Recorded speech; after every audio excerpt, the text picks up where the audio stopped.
Talvez o seu coração não seja tão bom como o dele. Olá, sejam muito bem-vindos ao canal Liber Audiolivro. Eu sou a Giovana e hoje vou ler o conto O Enterro de um Cão, do escritor português Trindade Coelho. Se quiser informações sobre o autor, clique no card que aparece no canto direito superior ou no link na descrição do vídeo. Dê um like se você gosta deste canal, comente, compartilhe e se inscreva. Se quiser contribuir, veja como na descrição do vídeo. Obrigada! Vamos à leitura.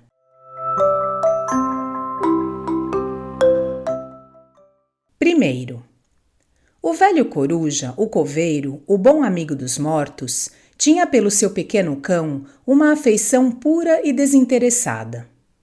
O coisa acompanhava-o em toda a parte, com uma fidelidade insistente.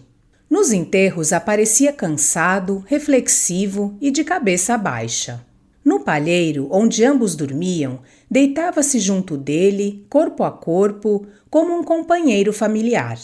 Nas diversas cozinhas das casas ricas da vizinhança, onde o coveiro aparecia ao meio-dia, sempre se mostrou submisso, quieto, esperando pacientemente que lhe dessem a sua broa e as rapaduras do pote do caldo de farinha.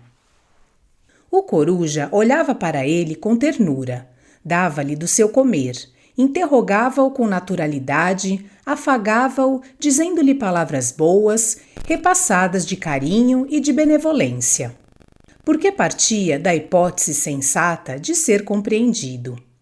O coisa, pequeno, magro, de pelo faminto, com as barbas de guloso sempre sujas, escutava-o atenciosamente, sem pestanejar, e deitando-lhe a cabeça nos quartos, ficava como adormecido muito tempo. O coveiro compreendia estas finas delicadezas do seu companheiro.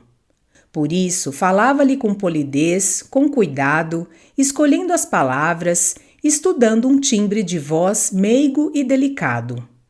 Que dois corações uníssonos e isócronos. As únicas desavenças que se tinham dado entre eles eram por causa das crianças pobres. O cão perseguia-as insistentemente se as encontrava aglomeradas a pedir esmola junto dos portais ricos. Neste ponto, era formalmente desobediente à palavra austera de seu amo. O coruja, que quando tinha vontade disso, sabia ser iracundo, figurava então uma voz áspera, severa e repreensiva, ameaçando-o arrogantemente. Pedaço de brejeiro! Tenho-te dito muitas vezes que me deixes os rapazes. Fizeram-te algum mal? Diz lá, fizeram? Não entendes isto, maroto? E se depois o cão se lhe ia enroscar aos pés, humilde e submisso, concluía com energia. Pois devias entender. Eles são como nós ambos e como os outros desgraçados. Andam na sua vida. Se são pobres, quem lhes há de dar o pão, se não forem os ricos?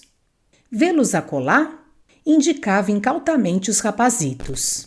Andam às esmolas, como tu e como eu. O coisa olhava fixamente para o seu amigo, escutando-o sem pestanejar, e como vira que as últimas palavras haviam sido acompanhadas de um gesto em que eram apontados os pequenos pedintes, que amedrontados tinham fugido para longe, interpretando-as mal, arremetia de novo contra as crianças, perseguindo-as com mais raiva pelos caminhos. O coveiro mostrava-se estúpido e confundido. Não compreendia. Ficava cismando para ver se encontrava o motivo que o animal teria para odiar com tão afincado acinte as crianças pobres que via encostada aos portais ricos. Não o podia perceber, ele que ignorava inteiramente a biografia do coisa. Encontrara-o numa tarde de chuva, perto de um ribeiro, onde no dia seguinte apareceu afogado um velho pedinte, de longa barba esquálida. O pobre animal tiritava de frio, recolhido humildemente dentro do tronco carcomido de uma cerdeira desfolhada. O coruja, vendo assim, teve um ar compadecido e lastimou-o com um sorriso triste. Lembrou-se que levava num bolso restos de pão do jantar e, com um ar de bondade, atirou-lhe um pedaço, dizendo: "Talvez tenhas fome. Pega lá, come." O cão, saindo do esconderijo, abocou com rapidez e mastigou sofregamente, auxiliando a deglutição com movimentos rápidos e impulsivos de cabeça. O coveiro, observando este fato, disse sorrindo: "Homem, tinhas larica, toma lá mais um naco." E tirando mais broa do bolso das calças, deu-lhe. O animal engoliu com rapidez o pão e aproximou-se do coveiro com obediência. Arqueava a espinha dorsal, arrastando a barriga na terra, tinha movimentos laterais e cadenciados de cauda, levantava a cabeça para lhe cheirar a mão benéfica e ouviram-se-lhe latidos de agradecimento. O coruja olhou reflexivo para ele e, confiando-lhe a cabeça, observou com sorriso: "Diabo! Sempre és muito feio, ladrão." Depois, atirou para o ombro a enxada de abrir as covas e foi pelo caminho adiante. Ia para um aterro. O cão ficou quieto, humilde, a olhar para o seu benfeitor. O coveiro, olhando para trás, viu nesta posição quase suplicante e gritou-lhe de longe: "Tó coisa!" O animal veio para ele depressa, contente, feliz, dando pulos de alegria, movendo festivamente a cauda, lambendo os pés do coruja que o afagava. E para mostrar logo àquele seu amigo fortuito um bom fundo de cão agradecido, arrastava o ventre pela terra, gania amoravelmente, roçava-se-lhe pelas pernas e, por fim, conservou-se alguns momentos num aspecto cativante, deitado no chão, olhando para o coveiro com a cabeça firme, a mostrar os dentes e a piscar os olhos. Foi assim que se tomaram por companheiros inseparáveis. O coveiro não indagou quem era o coisa, mas eu, que o sei, posso dizer que era o cão do pedinte que no dia seguinte apareceu morto na levada do ribeiro. Tinha sido amestrado para ladrar às crianças, para escorraçar os pequenos, magros e sujos que pudesse encontrar pedindo esmola junto dos portais ricos. Os perseguidos fugiam assustados e chorosos, gritando muito, apertando na mão os saquinhos vazios. E ficavam de longe a ver quando o pobre da barba esquálida sairia dali com o maldito cão, para eles voltarem a implorar a esmola, com as suas vozes finas e plangentes. Porém, o velho pedinte era experimentado e cético. Se alguém, casualmente, observava a perseguição injusta que o animal fazia aos rapazitos, ele, que fingia de aleijado, chamava-o com modos de homem irritado, ralhava-lhe muito, chegava mesmo a bater-lhe.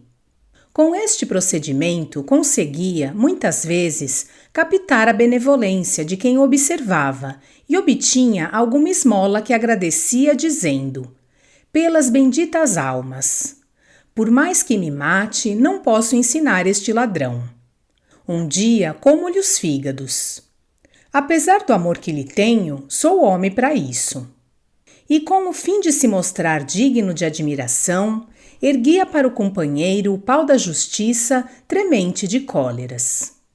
O benfeitor, compadecido, intervinha caridosamente a favor do animal, aconselhando: "Deixa lá, são brutos, não sabem o que fazem. Se eles não têm alma..."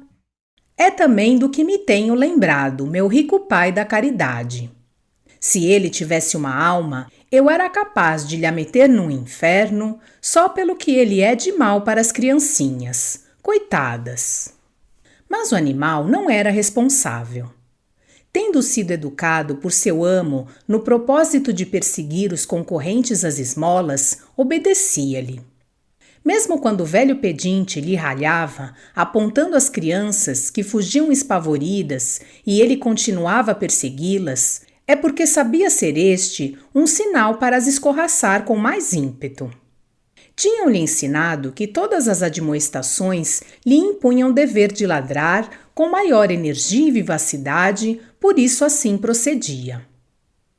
O pobre da barba, depois de obtida a esmola, prêmio da repreensão infligida ao maleficente, dizia vagamente, de modo a ser ouvido pelo benfeitor que se distanciava: "Diabo do cão é tolo, não sei que mal lhe fizeram os rapazinhos."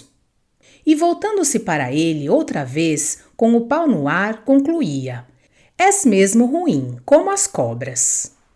Mas logo que ficavam sós, cofiava amoravelmente a barriga do rafeiro, chamando-lhe seu rico cachorrinho, ganindo como ele para o reconciliar consigo e dando-lhe fartamente broa da sacola com o fim de o excitar ao crime. Incompreensível perversidade! Eis aqui estão os motivos, em virtude dos quais o coveiro nunca poderia fazer compreender ao coisa que a sua benevolência era sincera e não mentirosa como a do velho pedinte que primeiro o educara. O modo compassivo, como o coruja entendia, deverem ser olhadas as crianças pobres, que aos sábados encontrava junto dos portais ricos, o cão não podia compreender facilmente e até o interpretava ao inverso, principalmente quando lhe apontavam os rapazitos que se conservavam agrupados e cheios de susto a olharem de longe. Mas apesar desta divergência, viveram muitos anos em concordante familiaridade, dormindo promiscuamente nos mesmos palheiros e comendo da mesma ração. Como o coruja era um bêbedo declarado, entendeu que devia habituar o coisa a gostar de vinho, exatamente como ele, e dava-lhe. O cão principiou pelo provar com evidente repugnância. Nos dias de fome que o seu antigo amo lhe fizera passar, quando as esmolas não corriam para o saco, tomara hábitos de sobriedade. Vinho. Tal guloseima nunca provara. O pedinte de barba esquálida era extremamente egoísta. Emborrachava-se só. Mas passado algum tempo, depois de ter sido preciso abrirem-lhe a boca à força para lhe emborcar o líquido nas goelas, o coisa gostou e, por fim, já escorripichava a tigela por onde o coveiro bebia a meia canada habitual. Tão fino bêbedo se mostrou depois que andava sempre lambendo, com cuidado e esmero, até as deixar enxutas, não só a tigela do amo, mas todas as cuncas da sopa de bestas que encontrava às portas das estalagens e tendas minhotas. Então, dizia-lhe o seu amigo, rindo abertamente com efusão, piscando os olhos já muito torto: "Anda, grandíssimo borrachão, que me pareces um padre." Esta frase usual, sincera e inofensiva, que tantas vezes dissera impune, proferiu-a incautamente uma vez diante de um eclesiástico que, julgando-se ofendido, o repreendeu severamente, levantando a bengala com uma intenção agressiva.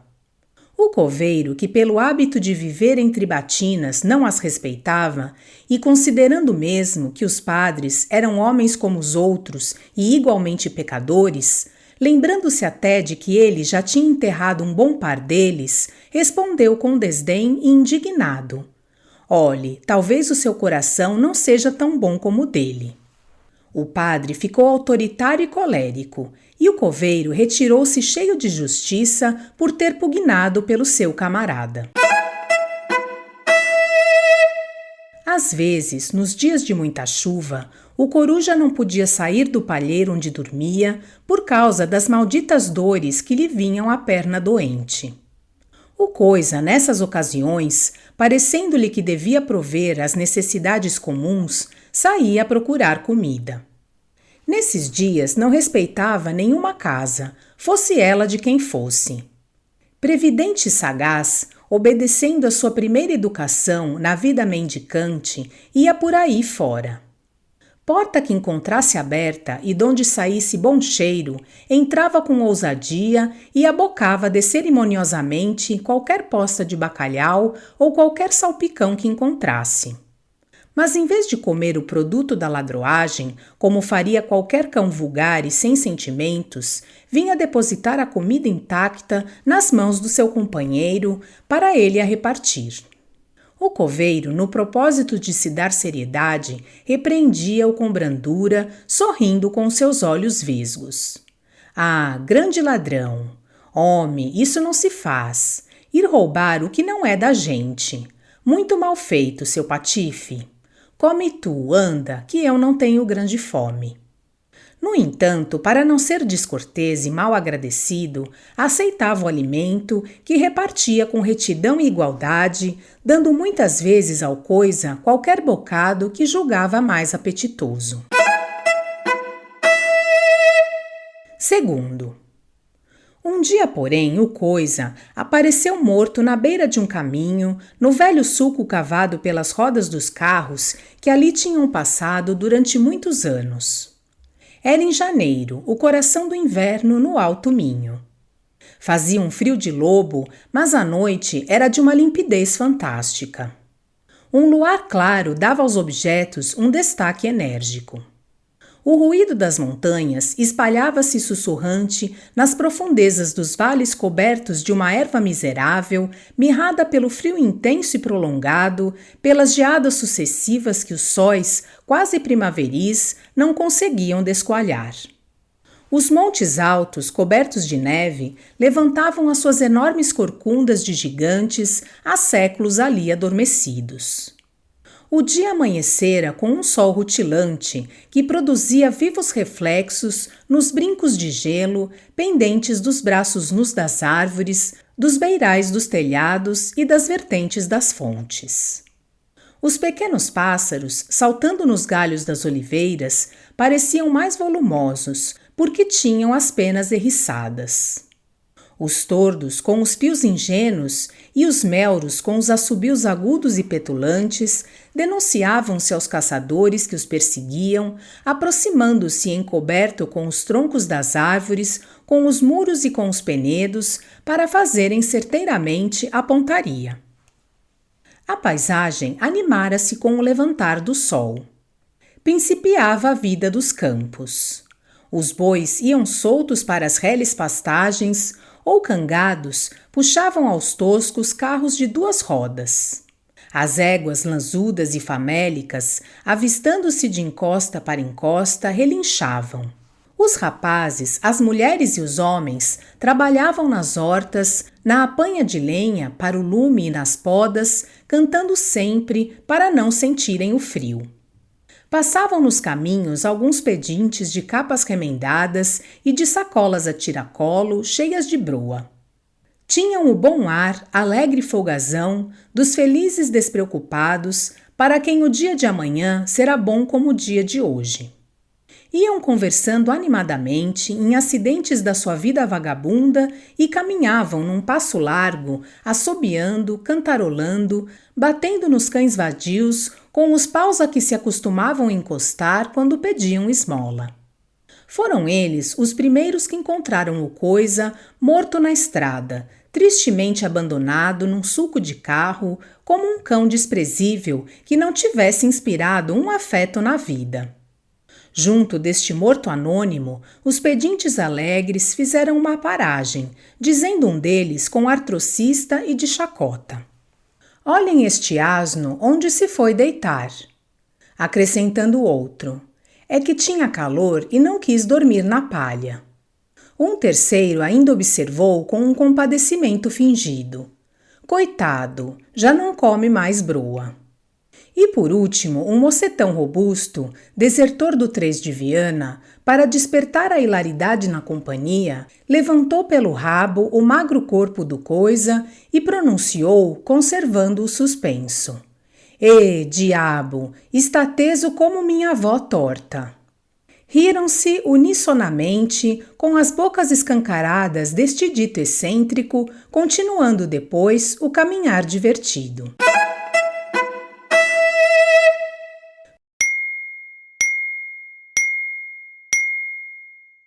Porém, o cão não estava ali esquecido, como se poderia supor.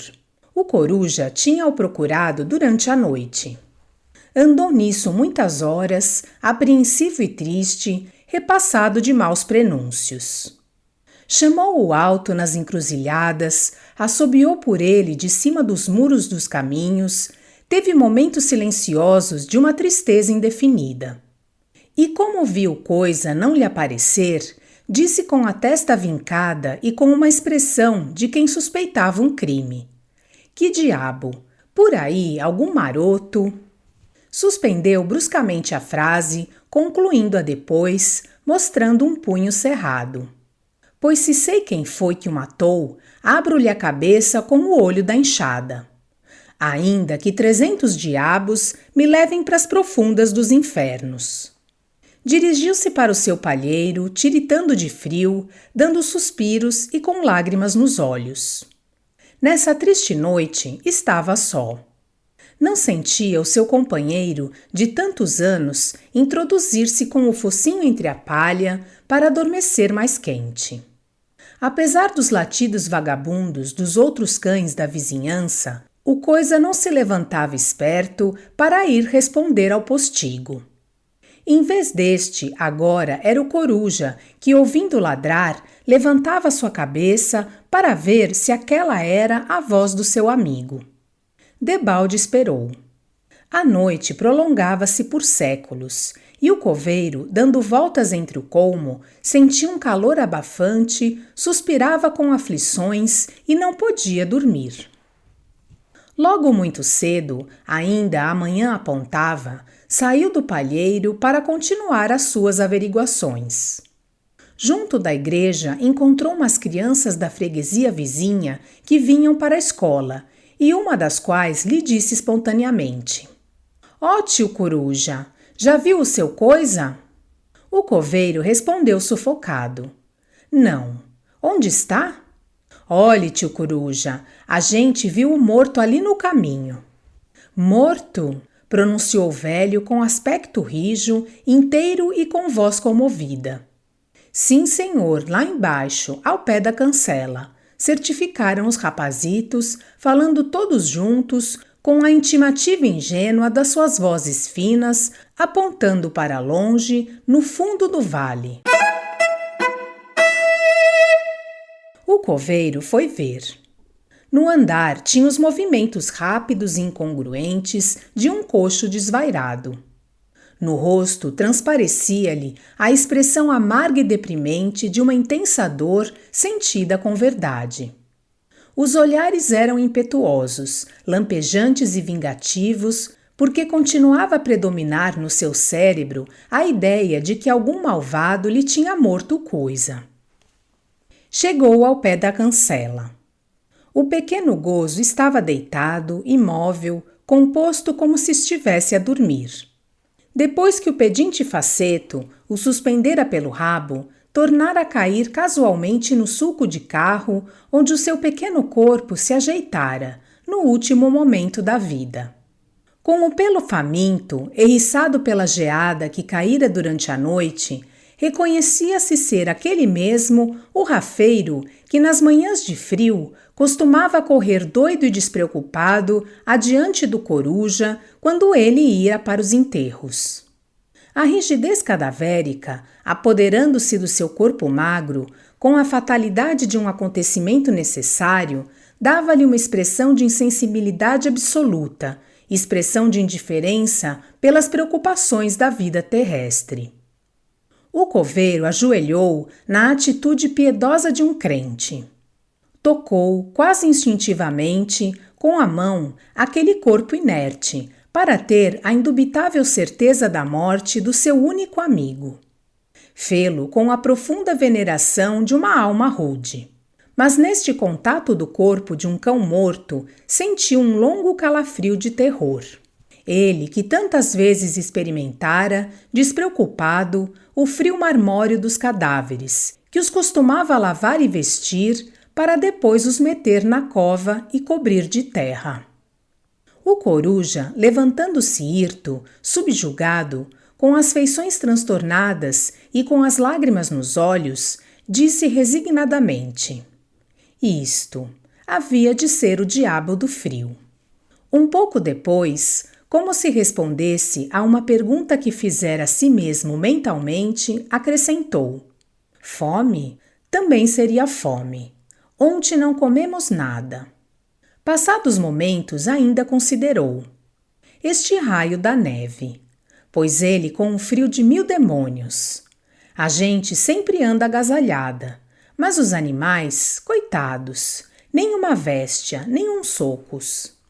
Afinal, tendo estado muito tempo sentado numa pedra a contemplar o corpo inanimado do coisa, levantou-se com um impulso generoso e disse: pois tu não és menos que os outros. Também has de ter o teu enterro com ofício. Dominado por esta ideia generosa, foi dali à igreja buscar a sua enxada de coveiro, que costumava ter guardada por detrás do altar-mor. Era para abrir a cova ao coisa. Na sacristia revestia-se para dizer missa o padre José Pitança. Ao sentir pela igreja acima as pancadas sonoras e de uma intensidade desigual de uns socos sobre o pavimento da igreja, observou ligeiramente para o sacristão. É o coruja. Já vem por aí com alguma carraspana. Quando o coveiro saía, atravessando a sacristia de enxada ao ombro, o eclesiástico, com as mãos sobre os rins, atando as fitas do amito, suspendeu o murmurar de reza e perguntou em voz alta: quem diabo morreu, ó coruja? O meu cão, respondeu com brevidade. E para que levas tu a enxada? Para lhe fazer um enterro. O sacerdote teve uma gargalhada bulhenta de caçador. O coveiro, ofendido, respondeu-lhe com orgulho: olhe que nem eu nem você somos melhores que ele. Merece-o mais que muitos fidalgos. E saiu bruscamente, cocheando. O coruja, com o fim de realizar a ideia generosa de fazer um enterro excepcional ao seu cão, procurou primeiro um caixão que lhe pudesse conter o corpo. Para isso, encontrou uma tábua comprida sobre a qual o estendeu, alinhando-o cuidadosamente para ficar bem composto, numa posição sensata e natural. Subiu a uma oliveira, da qual cortou uns ramos para cobrir o cadáver, para o enfeitar, dizendo numa voz sossegada e de respeito: esta é a tua mortalha. Depois, no propósito de organizar um acompanhamento e dar a isto uma aparência de cortejo fúnebre, conseguiu que, a troco de uma promessa de pequena recompensa, 4 rapazitos que andavam no monte à garavalha pegassem ao caixão. O caixão era a tábua com o cadáver em cima, coberto pelos ramos de oliveira, posta em seguida sobre 2 fueiros tirados pelo coruja de um carro que estava no caminho. A cada extremidade de fueiro pegou um dos convidados. Depois, quando tudo estava em boa ordem, o coveiro, com a sua voz rouca e falhada, no tom faceto de uma alegria mentirosa, disse: toca andar, rapaziada. Levemos este nosso irmão para o descanso eterno. As crianças obedeceram com sinceridade infantil, caladas e respeitosas. O saimento foi por um estreito caminho, com direção a um alto píncaro, onde o coruja determinou abrir a sepultura do seu velho amigo. Atrás do féretro ia ele, com a enxada ao ombro, a cabeça descoberta, um aspecto de contentamento triste, entoando o cantochão, numa voz rolfenha, pausada e distraída, imitando o frasear dos sacerdotes nos ofícios. Bel, bel, bel, vai pro céu. Ao que os rapazes que conduziam o corpo respondiam, fingindo vozes profundas e graves, espaçando as sílabas. Engola, engola, vai pra cova. Depois, todos juntos, comunicando uns aos outros certa alegria sorumbática e nervosa, cantavam em coro, num tom mais cadenciado, largo e solene: quem estiver no inferno, saia cá para fora. As crianças achavam isto divertido, apesar de procurarem adquirir semblantes sérios e respeitosos, fingindo atitudes de homens, endireitando o tronco e esforçando-se por acertar o passo. Porém, como não sabiam coordenar bem os movimentos, em certo instante puxaram em diferentes sentidos e quase deixaram cair desastradamente o cadáver do coisa. O coveiro sentiu rasgar-se-lhe o coração e deu um grito instintivo e dilacerante. Os rapazes pararam rapidamente, ficando quietos e silenciosos diante daquela manifestação inesperada de uma dor humanamente sentida. Continuaram depois o seu caminho num silêncio meditado e mais triste.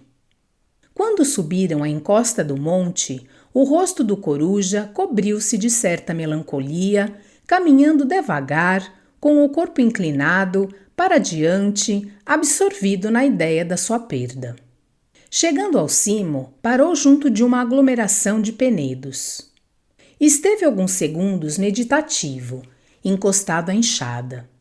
Mas depois, dando à cabeça um movimento impulsivo e retomando seu tom cômico anterior, disse com o chapéu levantado ao ar: "Alto aí!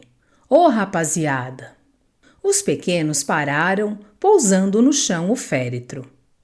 O coveiro principiou a abrir ali mesmo a sepultura. O som baço e profundo da enxada, batendo cadentemente na terra, dilatava-se, reproduzindo-se nos ângulos da montanha. No exercício da sua triste profissão, o coruja tinha, neste momento único, um aspecto magoado. Todo curvo sobre a cova que ia abrindo, com uma expressão facial de rígida tristeza, impunha-se austero, digno, respeitável. As crianças, graves, silenciosas, olhando absorvidas para ele, obedeciam a um sentimento que não saberiam explicar. Tomavam parte no sentimento do coveiro e, deste modo, com a sensibilidade ingênua e infantil, acabavam a tonalidade dolorosa deste quadro triste. Em frente das montanhas imponentes e do amplo horizonte, a respiração era fácil, regular, sossegada. Todos sentiam a tranquilidade, o sossego, a paz silenciosa dos lugares ermos. O coruja, para acabar o seu trabalho, desceu ao fundo da sepultura e principiou a cavar com o esmero dos lados. Desejava que o corpo ficasse cuidadosamente ajeitado, como num berço. Por fim, disse aos seus companheiros numa voz natural: "Chegai-me para cá esse caixão."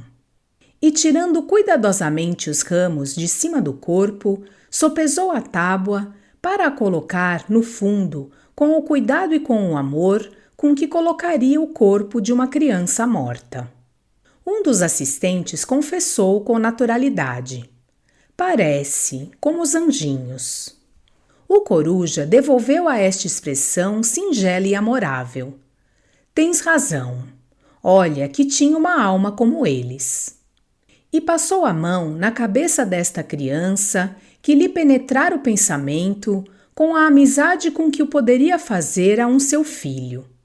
Acrescentou depois, com voz comprimida pela dor, mas esforçando-se por ser alegre: "Vamos lá cantar os ofícios, para ajudar a entrar esta alma no céu da bem-aventurança." Recomeçaram de um modo mais calmo, penetrados de cômica circunspecção, o fúnebre canto-chão. Dizia o coruja de um lado: "Bel, bel, bel, vai pro céu." Respondiam as crianças do outro: "Engola, engola, vai pra cova." Depois entoavam todos em coro: "Quem estiver no inferno, saia cá para fora." Repetindo isto muitas vezes, andavam em volta da sepultura. As crianças seguiam o coveiro como acólitos. O coruja, com um ramo de oliveira na mão, significava espargir o morto com água benta hipotética. Por fim, cobriu-se de terra o defunto.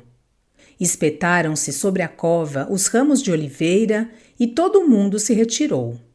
Os rapazes iam adiante do coveiro, contentes e felizes, atirando pedras que rolavam pelo monte abaixo. Um deles, vendo-lhe lágrimas nos olhos, perguntou a um companheiro: Por que o tio Coruja chora? Ao que o interrogado respondeu inteligentemente. Ora, era amigo do Coisa. Nos tempos subsequentes, ainda viram algumas vezes o Coruja subir aos penedos sobranceiros à sepultura.